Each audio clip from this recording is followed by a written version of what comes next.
Apapun ya, pokoknya jangan kecewa. Karena masa depan itu ada. Selama kita masih punya masa depan, dalam Tuhan, dalam janjinya Tuhan belum menyerah, berarti kita dilarang kecewa. Sebab orang yang kecewa sudah nggak punya masa depan loh. Yang dia punya hanyalah waktu berjalan, sedangkan dia masih hidup di masa lalu, dan rohnya adalah trauma. Orang begitu sudah kehilangan future-nya. Makanya dilarang kecewa, karena kecewa itu membunuh masa depan kita. Apapun pokoknya, jangan menyimpan roh kecewa di dalam hati kita. Serahkan di atas mezbah di saat teduh bersama. Hari ini saya larang di dalam nama Yesus, setelah nanti berakhir saat teduh ini, siapapun masih kecewa hati. Jangan kecewa. Kita belajar dari suatu tokoh yang luar biasa namun nyaris bahaya, yaitu Yohanes Pembaptis. Matius 11 ayat 2 sampai 15, mari kita baca. Yesus dan Yohanes Pembaptis di dalam penjara. Yohanes mendengar tentang pekerjaan Kristus. Lalu menyuruh murid-muridnya bertanya kepadanya, "Engkaukah yang akan datang itu atau haruskah kami menantikan orang lain?" Tunggu sebentar. Ini apa-apaan? Ayat 2 dan 3, kok Yohanes going back in time? Kok dia menyesali pengakuannya sendiri? Seingat saya di Yohanes 1 ayat 29 sampai 34, nggak usah dibuka. Panjang lebar di sana, ceritanya cukup lengkap. Yohanes Pembaptis melihat Yesus datang. Sekalipun mereka kasar, kayaknya mereka nggak pernah bertemu ketika mereka growing up. Mereka itu beda kota, nggak seperti zaman sekarang transportasi mudah. Sepertinya mereka itu tumbuh sendiri-sendiri, tidak pernah ketemu lagi. Jadi Yohanes Pembaptis tidak mengenali siapa orang itu. Tapi Yohanes Pembaptis tiba-tiba mendapatkan sebuah intuisi dari sorga, dan dia langsung berkata, itulah anak domba Allah yang mengangkat dosa dunia. Lalu bukan hanya itu, Yohanes pun mengaku. Demikianlah pengakuannya, dia berkata, maka aku sendiri mengakui bahwa orang ini yang akan datang. Orang inilah yang menjadi Mesias, gitu ceritanya. Lalu Yohanes bersaksi bahwa dia melihat burung merpati turun. Langit terbuka, sedangkan dia pernah mendapatkan sebuah amanah. Sebagai nabi dia berpuasa, hanya makan belalang saja di padang gurun, bertahun-tahun di sana. Dia berkata, dia mengaku bahwa Tuhan berbicara kepada dia, bahwa Mesias yang datang itu nanti kamu akan lihat, yang diberikan roh Allah ke atasnya, itulah dia. Dan Yohanes mengaku, sekalipun dia tidak mengenal Yesus, tapi ketika melihat burung merpati itu turun, langit terbuka, dia tahu inilah dia. Bukankah dia sudah mantap sekali, dia mengaku dialah yang akan datang itu, dan dialah juru selamat dunia. Tapi kenapa sekarang dia kembali lagi kepada keraguan dan kebimbangannya? Kayak dia nggak tahu apa-apa. Di dalam penjara Yohanes mendengar tentang pekerjaan Kristus, lalu menyuruh murid-muridnya bertanya kepadanya. Murid-murid Yohanes disuruh kepada Yesus untuk bertanya, "Hello, engkaukah Mesias atau engkaukah yang akan datang itu? Atau haruskah kami menantikan orang lain?" Apa yang salah? Pertama-tama ayat 2, di dalam penjara. Yohanes dipenjara karena menegur seorang raja yang bernama Herodes, karena mengambil istri saudaranya. Jadi pernikahan mereka itu zina. Yohanes menegurkan seorang politikus, lalu dipenjara. Di dalam penjara, mungkin karena lama di sana, dia stagnan di situ, nggak bisa keluar, juga nggak dihukum mati, dibiarkan di sana, proses hukumnya dilambat-lambatkan. Yohanes nggak ngerti mau apa ini, maju kena, mundur kena, maju nggak bisa, mundur nggak bisa. Posisi stuck itu rawan kecewa. Hati-hati. Mungkin bukan penjara, tapi penjara jiwa. Beberapa orang terus di rumah, lama-lama jadi paranoid jiwanya. Meskipun kita harus hati-hati, saya mengerti. Kita harus menjaga protokol kesehatan dan sebagainya. Tapi banyak orang itu sudah mati kutu di dalam sini. Posisi apapun dalam hidupmu yang sifatnya stagnan, itu rawan kecewa. Kok begini ya? Doaku yang nggak dijawab, dan juga tidak ditolaknya. Jadi gimana ini? Apa-apaan? Maunya gimana? Apapun dalam hidup ini yang posisi stagnan, posisi stuck maksudnya, itu sangat rawan. Sampai kapan? Aku tidak punya kepastian. Melulu begini, boring sekali, hidupku jenuh ah. Hati-hati. Ketika Yohanes di dalam penjara, mulai masuk virus ragu, bimbang, mempertanyakan diri, mempertanyakan Tuhan. Mulai dia kecewa dengan kehidupan. Bukankah Allah yang kulayani sebagai nabi ini? Kenapa dia tidak pernah menilik aku di penjara? Sedangkan di luar sana terjadi pesta pora Yesus dan revival serta kebangunan rohaninya. Apa-apaan ini? Kenapa aku dilupakan? Aku tidak lagi di dalam tangan Tuhan kayaknya. Sudah nggak ada dalam pikiran. Sudah tidak ada di dalam ruang matanya. Hello, are you there? Halo, masihkah engkau ada di atas sana, di atas tahta? Masih peduli nggak sama nabi kecil ini? Mulai mengasihani diri sendiri. Yohanes loh ya. Ini raksasa iman. Jadi jangan main-main. Kalau orang begini aja masih bisa rawan. Apalagi Anda dan saya. Posisi stuck itu rawan kecewa. Lalu selain itu, dia kan bertanya, engkau akan datang itu. Padahal tadinya sure atau pasti sekali. Malah dia bersaksi mengaku kok, dialah yang akan datang ini. Aku melihat sendiri dengan mata kepala aku, burung merpati turun. Tadinya aku tidak mengenali dia, tapi gara-gara lihat tanda, aku tahu inilah dia. Dia sendiri berkata demikian. Malah awal-awal belum ada tanda pun, rohnya berseru. Dialah anak domba Allah yang mengangkut dosa dunia. Kenapa sekarang kok tiba-tiba dia ragu lagi? Ini dia.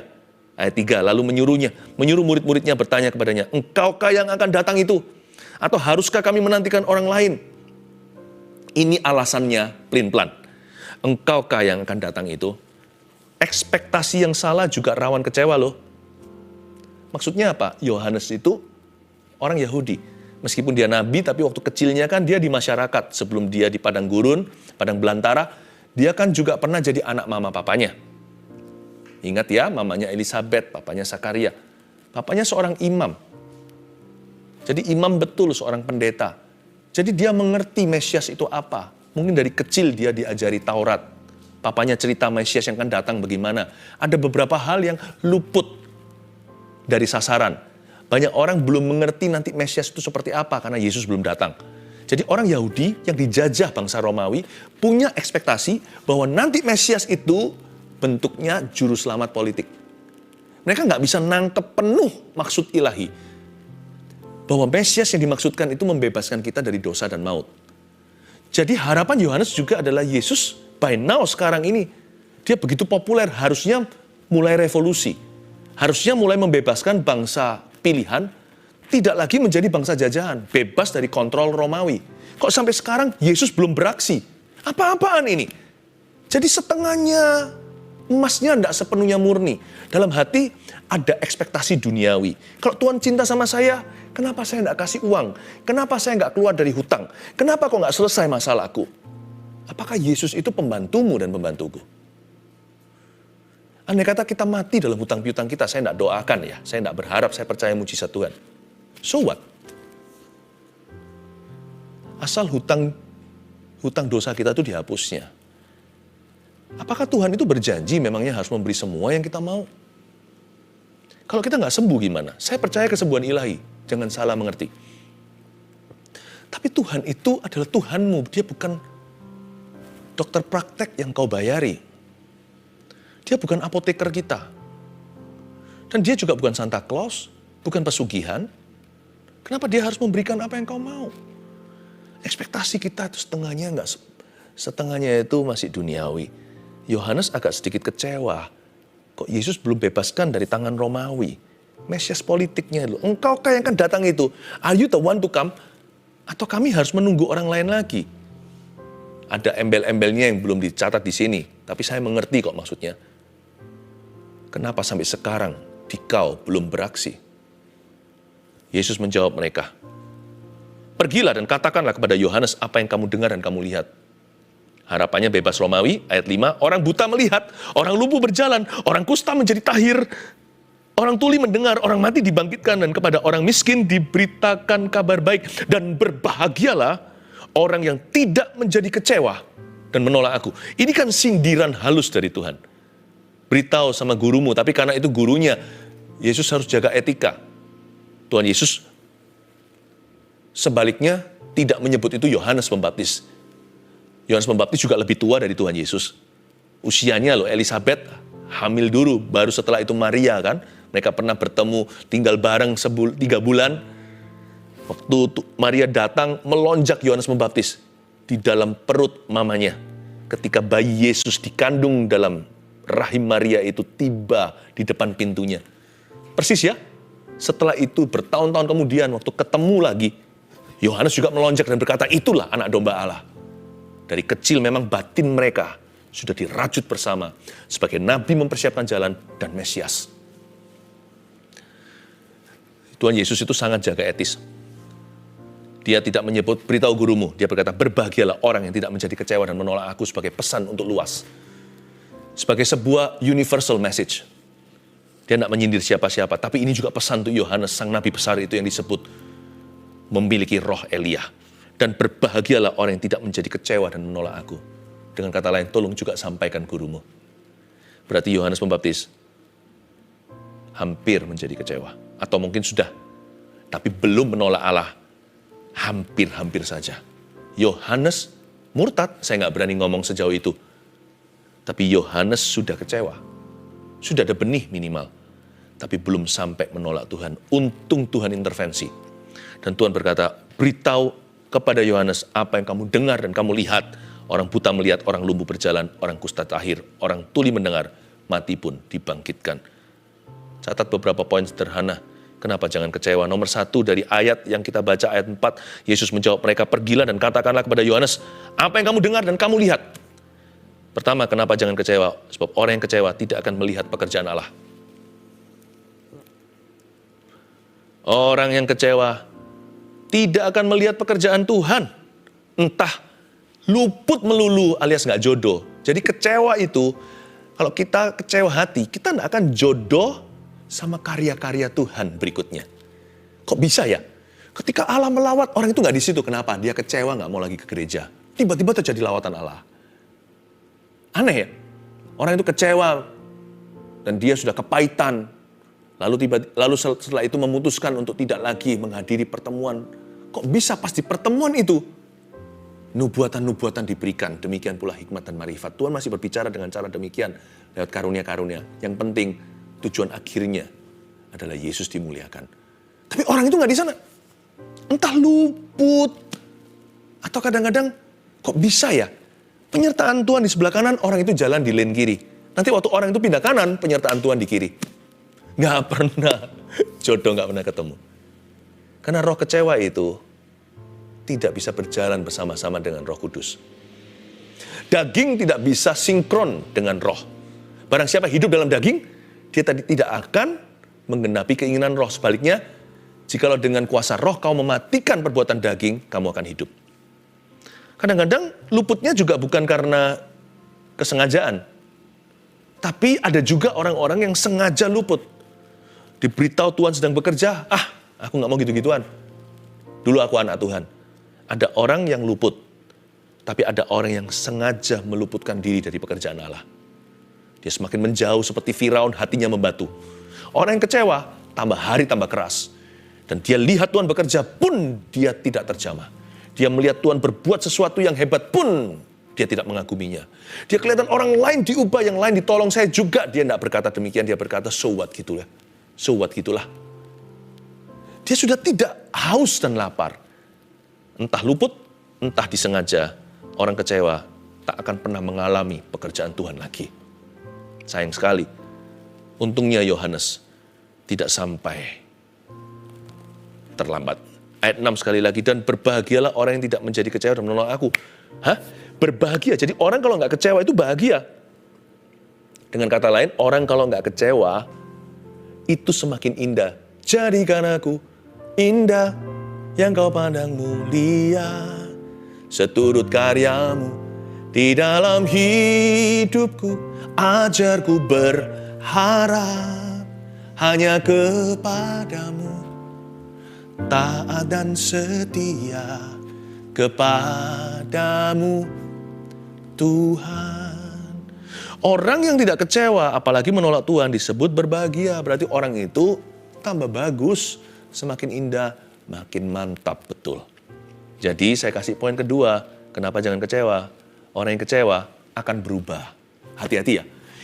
Roh kecewa itu atau benih kecewa itu sangat berbahaya jikalau bukan paling berbahaya bagi jiwa kita.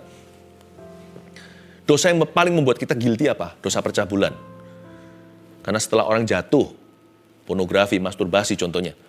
Setelah itu anak muda akan berjanji-janji, tapi dia nggak percaya janjinya sendiri. Dia akan berkata lain kali, aku nggak lagi. Dia nggak percaya. Dan sekalipun sudah didoakan bahkan oleh gembala, tetap dia merasa kotor. Dia merasa nggak layak masuk hadirat Allah. Karena Alkitab memperingatkan dengan jelas. Dalam tulisan Paulus, dalam suratnya dia berkata begini. Karena orang yang berzina, dia berdosa terhadap dirinya sendiri. Sedangkan dosa lain dilakukan orang itu di luar dirinya. Maksudnya melekat dalam gambar diri orang itu. Jikalau orang cabul dan zina, itu melekat dengan conscience hati nuraninya, membuat dia selalu merasa guilty, selalu merasa bersalah, dan tidak percaya pada janjinya sendiri. Betul. Tetapi dosa zina bahkan bukan yang paling bahaya bagi jiwa. Dia bahaya bagi relationship. Dosa zina, cabul, selingkuh contohnya, itu adalah career ending sin. Bahaya sekali buat karir, langsung habis.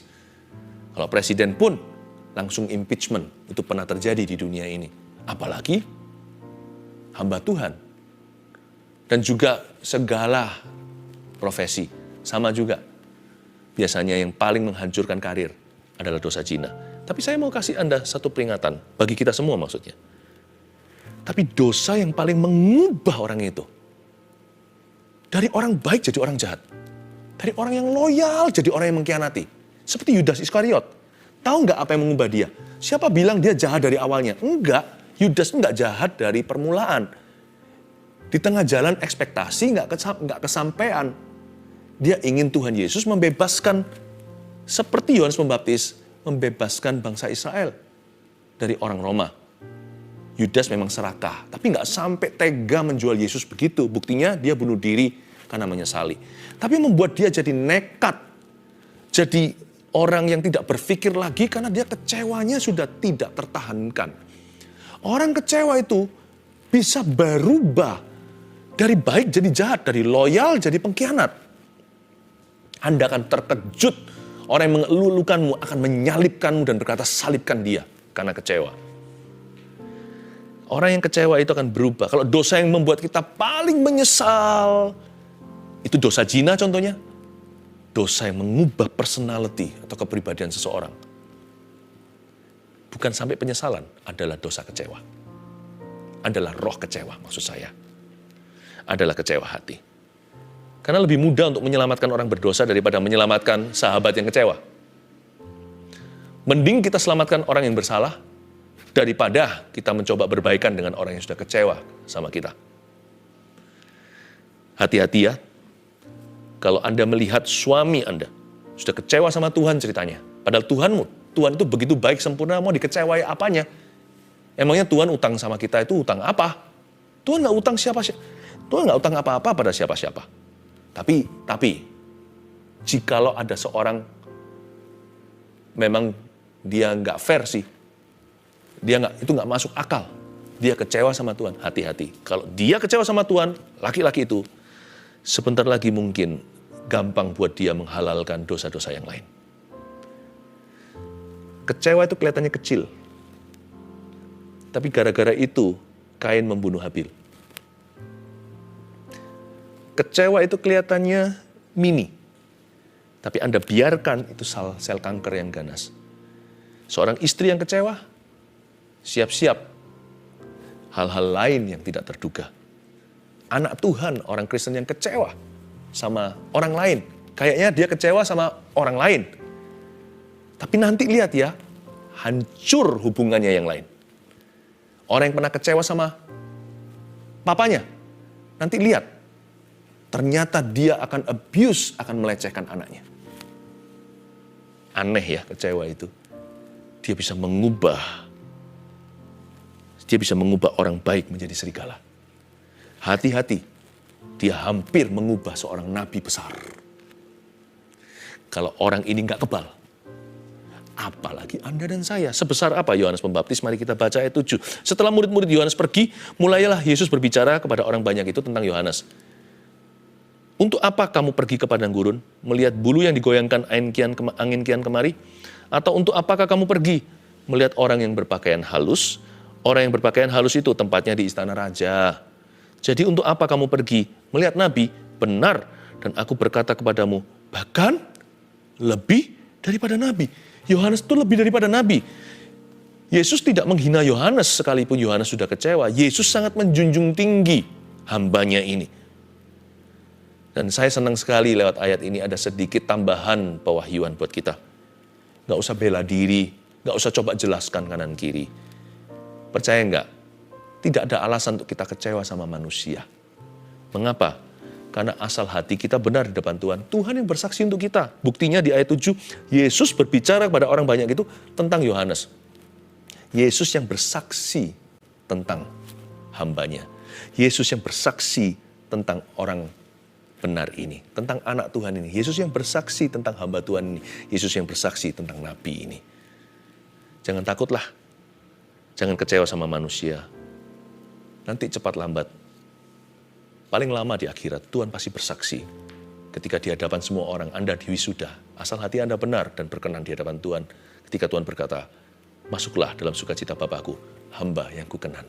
Kepadanya, aku tunjukkan perkenananku. Nanti ada waktunya Tuhan bersaksi untuk setiap orang yang dibenarkan oleh Tuhan. Tapi Yohanes ini lebih daripada nabi, saya jelaskan. Karena tentang dia ada tertulis ayat 10, lihatlah aku menyuruh utusanku mendahului engkau. Ia akan mempersiapkan jalanmu di hadapanku. Aku berkata kepadamu, sesungguhnya di antara mereka yang dilahirkan oleh perempuan tidak pernah tampil seorang yang lebih besar daripada Yohanes Pembaptis. Namun yang terkecil dalam kerajaan sorga lebih besar daripadanya. Apa maksudnya? Di ayat 9 dikatakan bahwa Yohanes itu lebih daripada nabi. Ya. Dan dari antara semua orang yang dilahirkan oleh perempuan, tidak pernah tampil seorang lebih besar daripada Yohanes Pembaptis ini. Begini, semua nabi, imam, raja di perjanjian lama, hitunglah semua dari Adam dan Hawa, semua bergantung sama Yohanes punya ministry. Yohanes Pembaptis ini nabi terakhir perjanjian lama yang masuk di arena perjanjian baru. Semua yang lainnya hanya bisa berkata, termasuk Yesaya 53, bernubuat tentang Mesias yang akan datang. Semuanya bisa menunjuk, termasuk Raja Daud. Dalam lagu Mazmurnya menunjukkan, terus mulai bernubuat, ada hint, atau ada bocoran-bocoran nanti juru selamat itu kemudian seperti apa orangnya dan pelayanannya. Ada nubuatan, semua berkata, He will come, He will come. Hanya Yohanes yang berkata, Here He is. Dia lebih besar dari semua orang yang dilahirkan dari perempuan. Semua berkata dia akan datang. Yohanes berkata dia sudah datang. Inilah anak domba. Inilah anak domba Allah yang memikul dosa dunia. Makanya itu, berarti orang ini urapannya berlipat-lipat kali ganda. Nggak ada apa-apanya itu kalau secara pelayanan yang perjanjian lama semuanya nggak ada apa-apanya sama dia. Makanya dia disebut sebagai orang yang datang dalam roh Elia padahal nggak ada satu mujizat pun terjadi dalam pelayanan Yohanes Pembaptis ini. Mengapa? Karena semua mereka inilah yang lari estafet. Tongkat terakhir di tangan Yohanes Pembaptis sebelum ke tangan Yesus. Semua nabi dari Abraham bahkan semua bergantung pada lap terakhirnya Yohanes. Berarti sorga punya keperluan dan kepentingan. Betapa besar urapan orang ini. Itu pun kena satu toksik namanya roh kecewa. Hampir menolak Tuhan. Peringatan for you and me. Untuk Anda dan saya. Makanya saya satu hal yang saya janji sama diri sendiri. Apapun saya ngomong sama diri sendiri, saya nggak akan mau kecewa. Saya nggak akan pernah kecewa. In Jesus' name. Kenapa? Kalau saya kecewa, hari itu berubahlah Philip Mantova. Saya nggak akan sama jadi pendeta, nggak akan sama jadi ayah, nggak akan sama jadi suami, nggak akan sama jadi papa, nggak akan sama jadi orang Kristen. Saya nggak akan sama jadi teman, nggak akan sama jadi rekan, jadi kawan. Saya nggak akan sama jadi sahabat, saya nggak akan sama jadi orang. Saya nggak akan sama jadi anak, nggak akan sama jadi saudara. Saya nggak akan sama. Toxic, even giants, bahkan raksasa-raksasa iman, bahkan sang raksasa iman ini hampir jatuh dari panggilannya. Satu hal, apapun saya ngomong sama diri sendiri, saya nggak mau kecewa. Kecewa itu pancingannya banyak. Bisa 3 hal yang paling tidak. Kecewa sama Tuhan, itu yang paling absurd. Itu yang paling nggak masuk akal. Emangnya kita punya hak apa, hai manusia, kecewa sama dia? Kita pernah beri apa kalau bukan masalah? Dia beri segala sesuatu. Udahlah, waktunya setting ini kita tutup. jangan kecewa, kita tidak berhak di hadapannya. Tapi itu juga suatu yang realistis. Banyak orang kecewa sama Tuhan soalnya. Itu mengubahmu. Selain itu bisa kecewa sama orang lain. Kecewa sama sesama orang Kristen itu lebih parah. Karena Kristennya disangkut-sangkutkan. Padahal Kristus nggak seperti dia. Orang yang mengecewakan Anda itu kan juga melanggar Kristus. Ya kan? Tapi kalau Anda kecewa, Anda juga melanggar Kristus. Kecewa sama orang lain, yang nggak Kristen, atau yang Kristen, pokoknya sama orang, itu kebodohan. Ya. Lalu kecewa sama diri sendiri. Nah, ini banyak orang alami. Aku kecewa sama diriku sendiri. Dirimu dan diriku sudah dibeli loh. Kecewa sama diri sendiri berarti kecewa sama tuannya. Siapa yang jadi Tuhanmu? Ya Tuhan Yesus. Makanya orang yang kecewa sama dirinya juga pasti menjauhi Tuhan. Orang yang kecewa sama diri pasti jauh dari Tuhan. Janganlah hati-hati dengan pancingan kecewa. Ada banyak soalnya. Saya beritahu sama diri sendiri, karena ini toksik sekali. Saya tidak akan kecewa. Saya ngomong begini bukan berarti sok benar, sok kuat, ya kan, sok kebal. Enggak. Saya komitmen di depan, saya jelaskan pada jiwaku sendiri. Dari sini sudah saya tentukan apa yang saya mau, apa yang saya nggak mau. Biar Tuhan yang urapi komitmen saya dan janji saya. Saya bilang sama diri sendiri, saya tidak mau kecewa. Titik kalau perlu kasih tanda seru. Saya tidak mau toksik masuk dalam jiwa saya dan mengubah personality atau kepribadianku. Ya, dari semua orang yang pernah tampil, tidak ada yang lebih besar. Namun yang terkecil dalam kerajaan sorga lebih besar daripadanya. Luar biasa Tuhan itu memuji. Kenapa sih yang terkecil dalam kerajaan sorga lebih besar daripadanya? Singkat aja. Yohanes itu mati ketika Yesus masih beraksi. Orang lumpuh berjalan, orang mati dibangkitkan. Orang kusta disembuhkan. Tapi setelah itu dia mati kan, dipenggal sama Herodes. Dia jadi martir. Lalu Yesus naik ke kayu salib, Yohanes nggak di situ. Yesus bangkit, udah nggak ada. Naik ke sorga apalagi. Turun Roh Kudus, Yohanes sudah jauh sebelumnya meninggal dunia. Itulah sebabnya kita ini lebih hoki, gitulah bahasanya. Kita lebih bahagia yang terkecil dalam kerajaan sorga. Kita ini jangan suka mengecilkan diri sendiri. Kita harus bangga loh, kita itu tahu Injil semua itu sudah terjadi di belakang kita.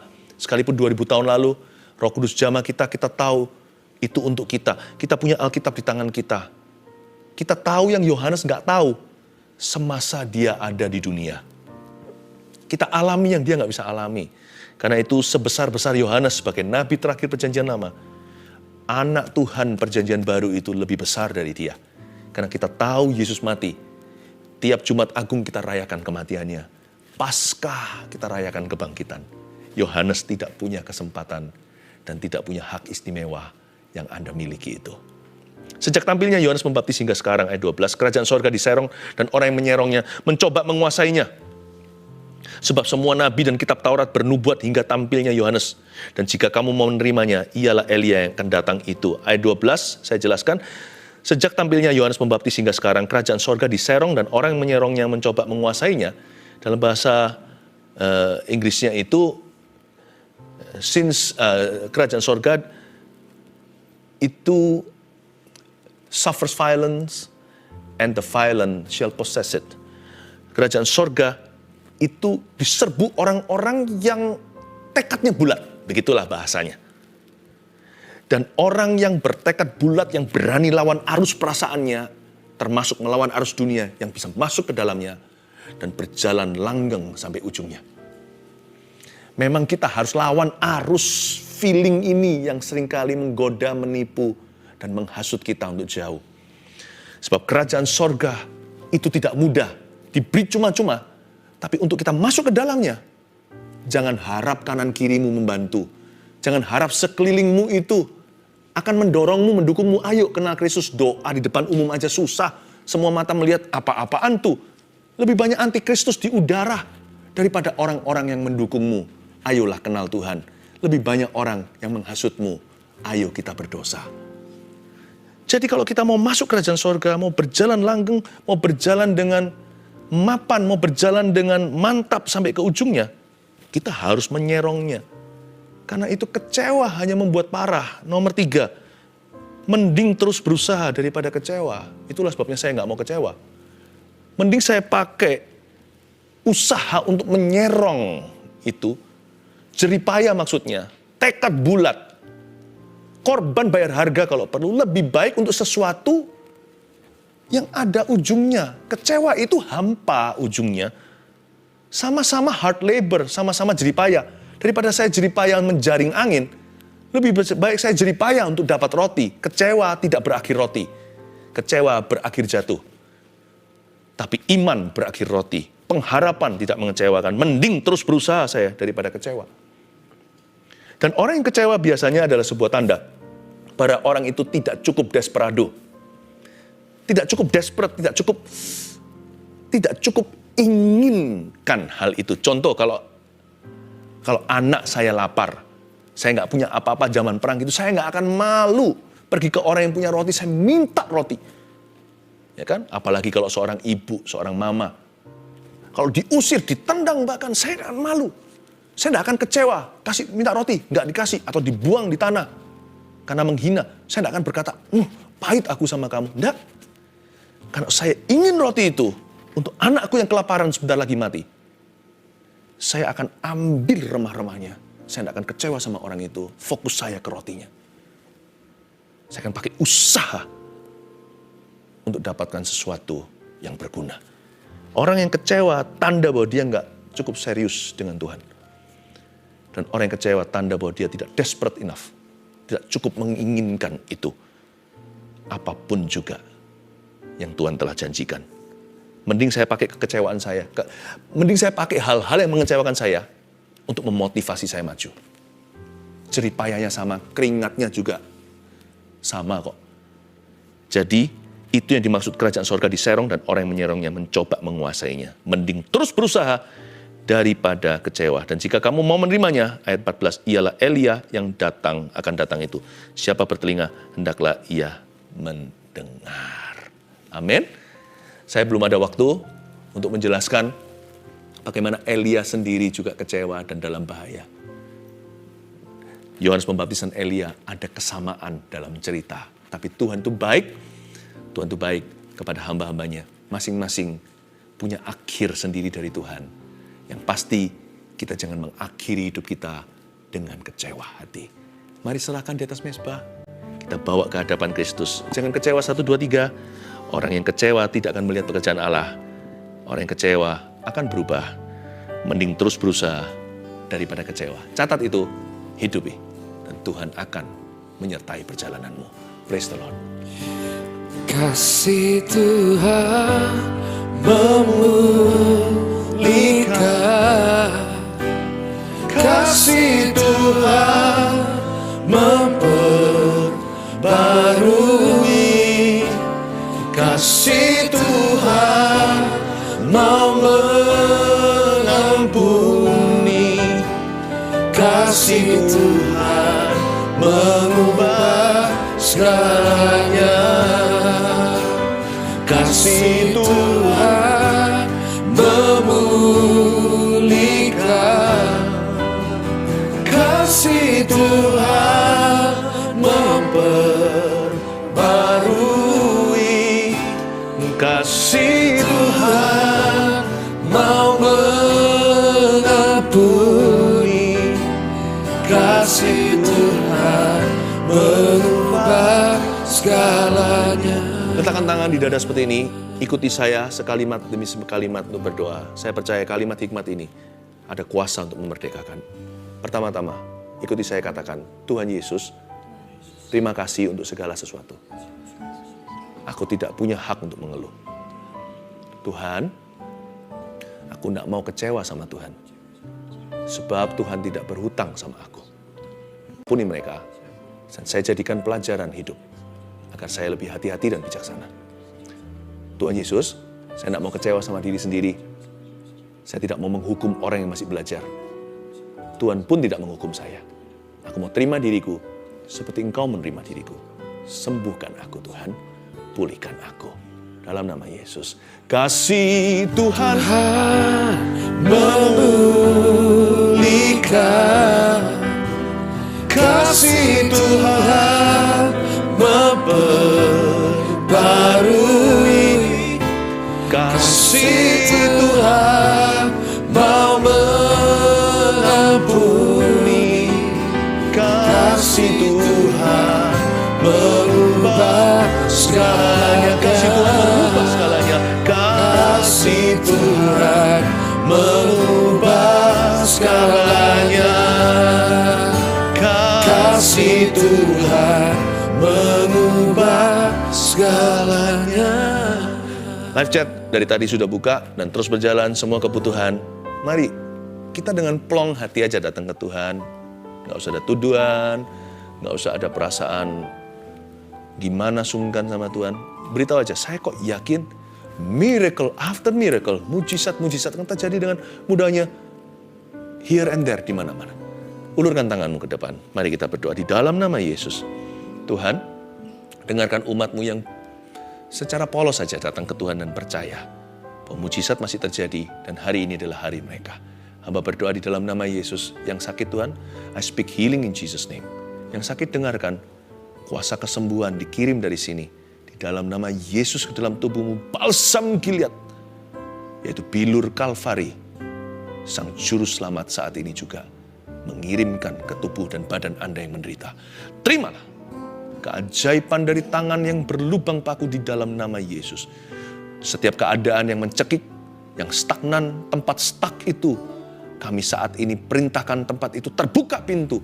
Dan jikalau Tuhan menghalangi seseorang untuk masuk ke sebuah area, atau pada rencananya sendiri yang bukan dari Allah, aku tutup pintu itu di dalam nama Yesus supaya jangan ada satupun jemaatmu tersesat. Tapi ya Tuhan Yesus, di tempat stagnan itu Tuhan buka pintu yang baru. Setiap pintu tertutup, ingat ini adalah nubuatan. Akan ada 7 pintu lain. Setiap satu pintu terbuka, tertutup. Maksud saya ada 9 pintu lain yang terbuka di baliknya. Tidak ada pintu tertutup selamanya bagi orang yang berharap pada Allah. Di dalam nama Yesus Kristus. Haleluya. Amin. Saya tidak mendapatkan sesuatu yang spesifik seperti biasanya. Tapi saya barusan untuk berdoa melihat seperti ada pintu-pintu yang tertutup itu. Ada 9 di belakangnya itu terbuka. Ketika Anda tidak kecewa, Anda terus percaya kepada Tuhan, pengharapan tidak akan mengecewakan. Ketika Anda buka ternyata 9 pintu di belakangnya, 10 pintu terbuka bagi Anda semuanya. Saya tidak tahu, tapi ada sebuah kiasan yang saya berikan. Saya tahu mujizatmu ada di sini. Dan saya melihat orang-orang yang dijamah Tuhan. Seperti ada sebuah pedang roh yang masuk ke badanmu dan memotong bagian-bagian tubuh yang bukan dari Tuhan penyakit itu. Itu bukan porsi tubuh Anda, itu bukan pada penciptaan Allah. Saya melihat seperti ada pedang-pedang roh yang masuk ke dalam badan seseorang dan kanker orang itu runtuh ke tanah. Tumor itu jatuh, benjolan-benjolan itu tiba-tiba lenyap. Oh Yesus, terima kasih, saya rasakan hadirat Tuhan saat ini. Banyak orang disembuhkan. Banyak penyakit-penyakit yang aneh-aneh, yang berat-berat Tuhan sembuhkan di dalam nama Yesus. Saya melihat seperti benjolan-benjolan itu diratakan. Seperti gunung diratakan, seperti lembah ditutup. Di dalam nama Yesus, apa yang terngangah itu kering sendiri. Apa yang menonjol dan membusuk di badanmu, itu sembuh dan kering dan lenyap dari badan Anda di dalam nama Yesus Kristus. Kasih Tuhan mengubah segalanya. Kasih Tuhan mengubah. Kasih Tuhan mengubah segalanya. Kasih Tuhan mengubah segalanya. Setelah saya doa berkat sebentar lagi, jangan lupa hari Sabtu kita doakan bayi-bayi Anda dan anak-anak Anda. Terimalah berkat dari Allah Bapa. Terimalah kasih karunia dari Tuhan Yesus. Terimalah urapan yang baru dari Roh Kudus menyertai anak-anak Tuhan yang hatinya girang dalam Tuhan, tidak lagi kecewa. Kecewa sudah selesai, musnah, terbakar di atas mezbah saat teduh bersama. Terima kasih Tuhan untuk rahmat-Mu yang baru. Kami menyongsong berkat-berkat Tuhan mulai hari ini untuk keluarga tercinta saat teduh dalam nama Yesus. Amin.